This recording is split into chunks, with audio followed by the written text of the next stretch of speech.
Hello everyone, and welcome back to another My Saucy Opinion. It's here. It's finally time. It's Superman time. Superman is the middle of our summer July movie mania madness. Jurassic World was our first stop, our little pit stop.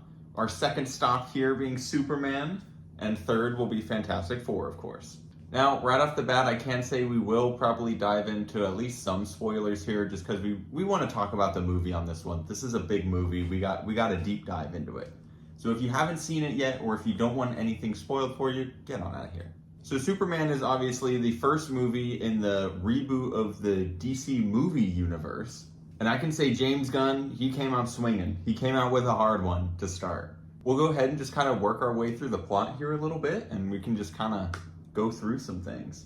So your movie starts off, which I actually thought it was interesting. The sneak preview trailer we got like last month or so, it was just the first 5 minutes of the movie, basically, with just a couple things cut out. So I thought that was kind of cool. So your movie opens up to him. He has actively already lost what they say is his first big battle, really, in what I think he's been 2 or 3 years being Superman now. With the title. Yeah, so I do like how you're just kind of thrown right into this one a little bit. You get some explanation in this movie, but you don't get too much explanation, which I know some people probably don't like and some people do like. I was one of the people who kind of enjoyed it because it kept the pace a little faster. You kind of just more dove right into things. It didn't get too congested and complex. They more just kind of kept it simple, you know? You weren't twisting in between, like, trying to understand this story, linking with this story. And I also thought, without the background of anything, you kind of know the gist of Superman. You kind of know the gist of Lex. I thought it played just fine. I thought it was good. I think when you start getting into the backstory, everyone's seen the backstories. Everyone knows the origin story. Yeah, that's everyone's seen Bruce Wayne's parents die, kind of thing, you know. In every movie. We know the story of Superman, and yeah, I like that we just kind of skipped right over it, and we were kind of just picking up on a day in the life of him dealing with his everyday monsters, kind of, and everyday threats. Going off of that, kind of just watching a day in the life of him, I really enjoyed the feel of this movie because to me, it felt like you were watching a couple episodes of the old animated show where the episode opens up with the threats terrorizing the city and Superman's here to stop them. And like, there's no crazy backstory. Why is the dude here? Why is he doing this? It's just cool. We're just getting into it and stuff's going down. I've heard a couple other people say it too, and I agree with it. The movie did play like a couple episodes from a show, like we were watching like 2 or 3 episodes kind of thing where they each had their kind of own plot and arc in the big overarching story of the movie, if that makes sense. It followed that same path as well for Lex Luthor's character, which I have seen some people, again, not like this factor of it, but I did enjoy the factor of it where you more just have the idea of Lex Luthor hates Superman, and you know this, and you don't need all of these background things of stuff Superman has done to Lex over the years that man, I really don't like that Superman guy. Like, no, he hates him, we know that, and it's already established, and I think that helps with the flow of the movie.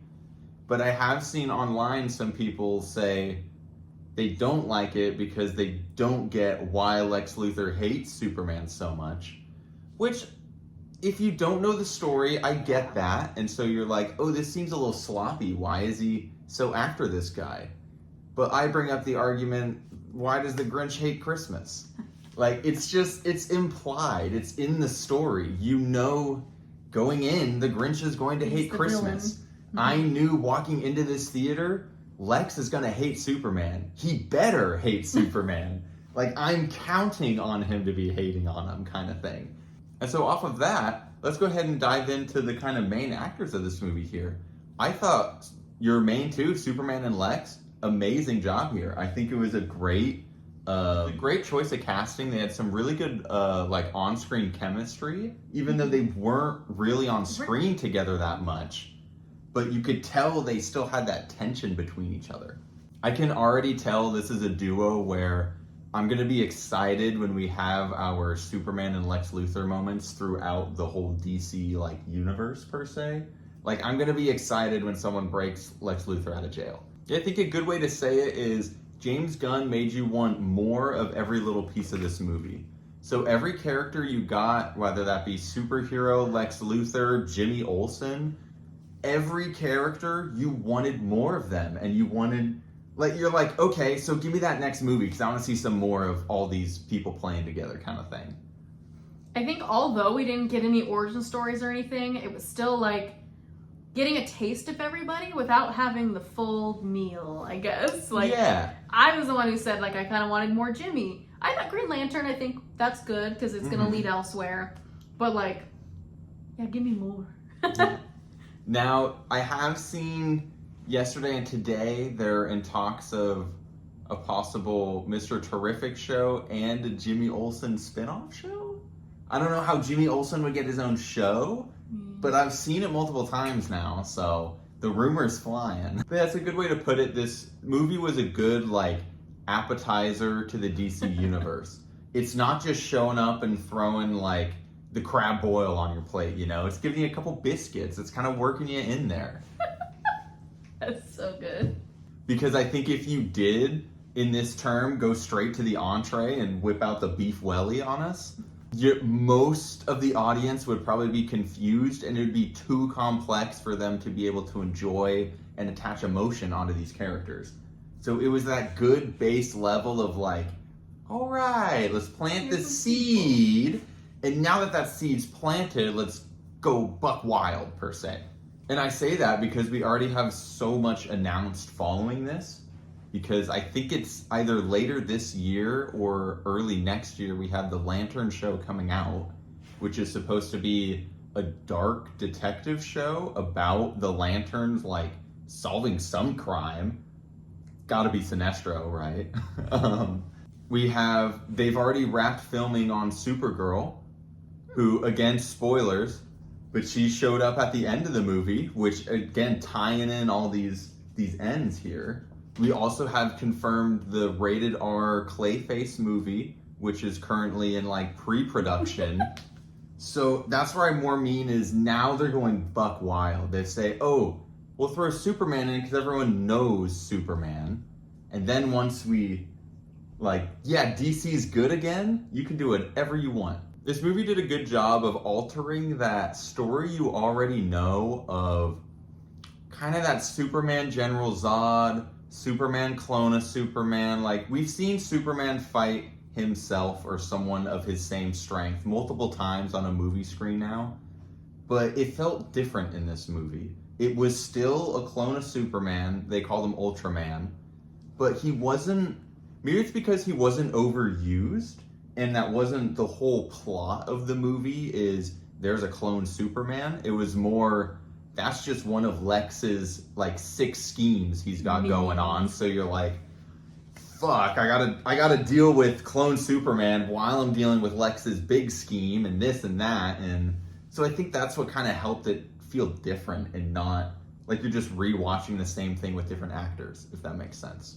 I will say it did not look like him at first. Yeah. I had to double take it. It kind of looked like Hayden Christensen a little bit, and then it kind of looked like somebody else. Yeah, it looked like Henry Cavill to me. Really? Yeah. It just took me a minute. I had to look at him 2 or 3 times, and I was like, and then they mentioned that, he was a clone of you, and I was like, yeah, you're like, that is David. You're like, son of a bitch. I felt so I felt so dumb. And then you have all of Lex Luthor's kind of schemes I found it as James's way of like toying with all those crazy ideas that people may or may not like. We'll kind of slowly introduce this little thing with something Lex Luthor's doing, if that makes sense. Let's talk Justice Gang. I thought the Justice Gang was awesome. It reminded me a lot of in Black Adam when we kind of got their Justice Alliance, which had Hawkman instead of Hawkgirl, which I still loved that crew in Black Adam. Black Adam himself might not have been the best, but good crew. Granted, there's only 3 members right now, Green Lantern, Hawkgirl, and Mr. Terrific, But I love them all. They're awesome. I don't think there's anything bad with these characters. They all felt like they had their own personalities. They were very different. It seems like if you get to that point of your Justice League movie, you have a lot of good characters to banter back and forth and just have in the Hall of Justice. I think as a DC fan, it's very exciting because they're literally wearing JL, which obviously stands for Justice League. They just haven't changed the name over yet. But you can see where everything's going and where it's gonna be, and it's really exciting because Guy Gardner isn't our Green Lantern for the Justice League per se. It's just crazy to see all of these characters on screen together in the same movie and have it actually be good too, and not like old DC where you're like, oh man, I hope we get enough box office so we can make another one. You know what I mean? Where you're like, please don't cancel all of DC.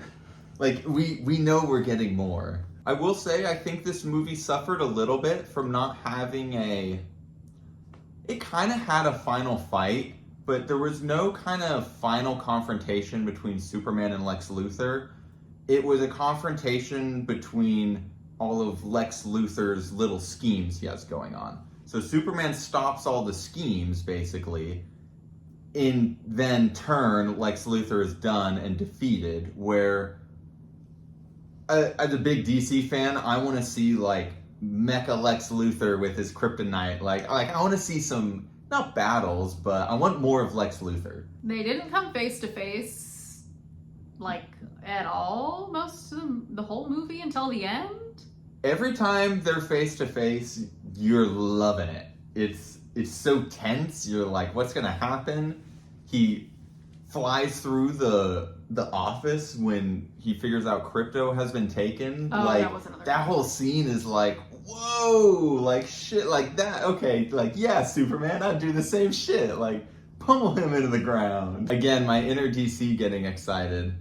It's gonna be so cool to see that Lex Luthor play with some of our other villains and like a Legion of Doom kind of thing, because that's where they get really strong, if that makes sense. Because Lex Luthor becomes a really bad villain when he has 4 other villains to do his biddings for him kind of thing, who are also strong. If we got like a cheetah.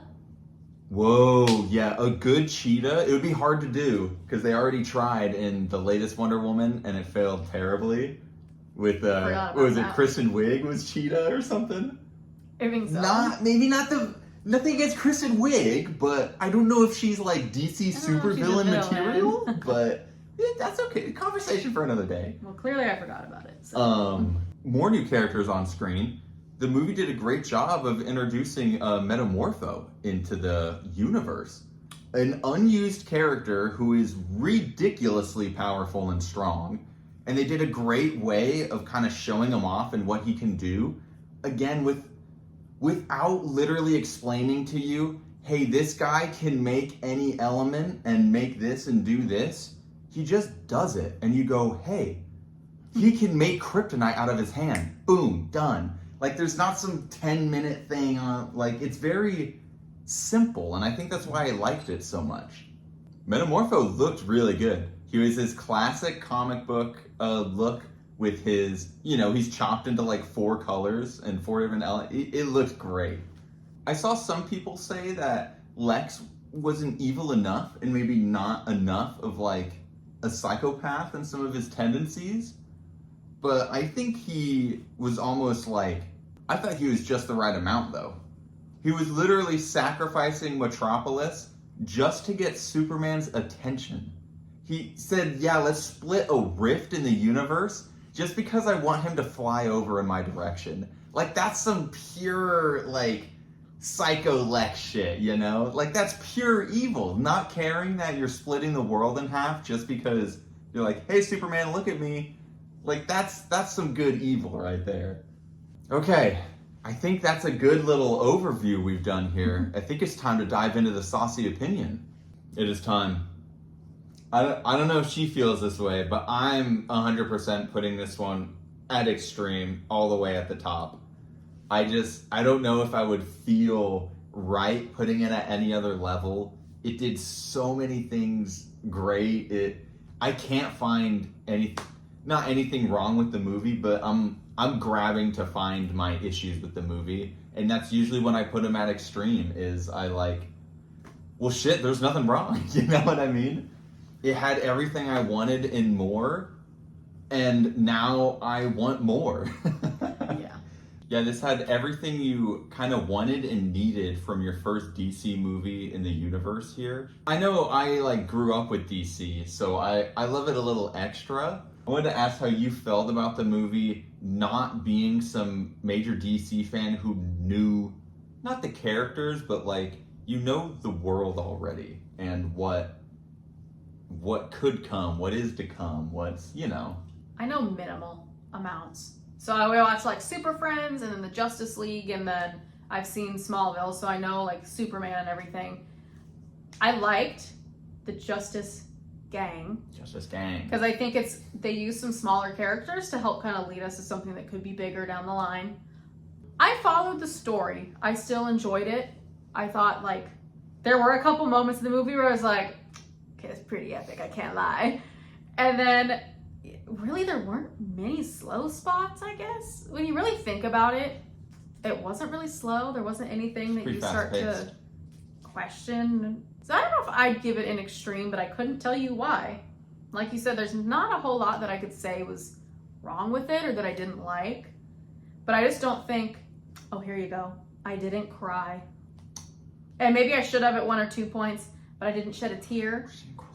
So I don't know, maybe I just wasn't feeling the connection as much as like someone else maybe would. I felt maybe a little disconnected. Yeah, so I'll say I did cry, but it's also because I grew up with Superman. I'm such a Superman fan that at any point in that movie they do a cinematic look at Superman, someone chanting Superman. For me, you get that feeling inside of, yeah, Superman. I got some chills. I got chills. You get some chills times in your body, and I don't know. That's what made me emotional in the movie, was more, I guess, seeing one of our childhood heroes on screen again. I did like the comic book type of look too. The suit looked really good. Yeah, the suit looked really good. I hope most people were like me in the movie, where you felt like you were that little kid in the middle of the war holding up the flag just going, Superman, Superman. Like, you want Superman, you know? But I also think that's part of the reason I'm putting this movie at extreme, and what made it so good is this movie embodied the symbolism of what Superman is supposed to be. He's supposed to be a symbol of hope for the world, for good for everyone, animals and all. This movie, he was saving squirrels from dying, he was saving dogs, people in cars, like anyone and everyone, no matter who they were, they looked up to him as a symbol of hope. And you kind of felt that too, and it kind of reminded you of what Superman is supposed to be. And that's why I think it was so extreme for me, is it really embodied Superman. I think my favorite parts of the movie were your moments where they really showcased Superman in almost a comic book panel kind of way, if that makes sense. Like when you're reading the comic and you turn and you get that full page shot of like full artwork, just Superman doing something cinematic and not really moving, if that makes sense. The most obvious one is when the building collapses and he arises from the building smoke. You can't even see his face. You just see the symbol of Superman and him rising up out of the smoke. Like, chills, dude, chills. It's so good. Okay, so I guess let's talk the post-credit scene real quick, because there wasn't anything crazy here, but you do get something. So even before the post-credit scenes, the movie ends with Supergirl showing up to pick Krypto back up, because Krypto is her dog and Superman was just babysitting, which I think is perfect because the next DC movie is Supergirl. So that's a perfect lead-in to that. We're introduced to her character. I'm like, dude, suit looks great, actor looks great, Krypto's in the movie again. These are all pluses here. Confirmation from Jason Momoa, he's playing Lobo in the movie. Like, this is gonna be bonkers. I do hope we keep this trend with our future DC movies, but I really liked how all of your characters were in this one, even though it wasn't their movie. So this was Superman's movie, but you had, what, 5 or 6 other heroes in the film? It didn't feel like they were stealing from the show at all. I feel like it's just gonna be better down the line for all the DC movies, because I was telling her this earlier, you're not gonna be sitting around going, man, we need an Avengers or a Civil War because none of our characters ever see each other. Like, no, you'll get the Batman movie and Superman will be in Batman. They'll all be crossing over without, that's just how it is. And so that's why Supergirl showing up at the end plays so well, is because that's just another tidbit of oh, there's someone else here. And then, yeah, your post-credit scenes are nothing too crazy. The first one is you just get a kind of look at Krypto and Superman chilling on the moon, a nice real cinematic shot. And then your second one is just them joking about how Mr. Terrific was off by 4 inches on closing the rift and saving Metropolis. So I was really hoping Superman was literally gonna walk up and go and literally push the world back into place as a joke, you're not that terrific, let me show you something, I love all the banter we're getting between the characters. It's great. It's really setting up for when Flash comes in and you have fucking Superman and Flash battling who's fastest. David Cornsweat already said he wants Superman and Wonder Woman to have a relationship in the DC movies. So who knows what's going to be explored through all these characters. And it's so exciting. I'm excited. Can you tell I'm excited? Superman, have you seen it? What did you think? Are you exploding like me over here? Or are you kind of like Lauren where you're like, whoa, this guy is a little crazy, I don't know. Yeah, so our next movie coming up, guaranteed, will be Fantastic Four. I'm sure we'll get a couple random ones in between. Maybe we go see Smurfs next week. I don't know. Whoa. I don't know. It's got Rihanna. So I hope you all enjoyed watching this video here today, listening to me rant about how much I loved Superman. But thank you all for watching. I hope you have a great rest of your day, and we'll catch you in the next movie review.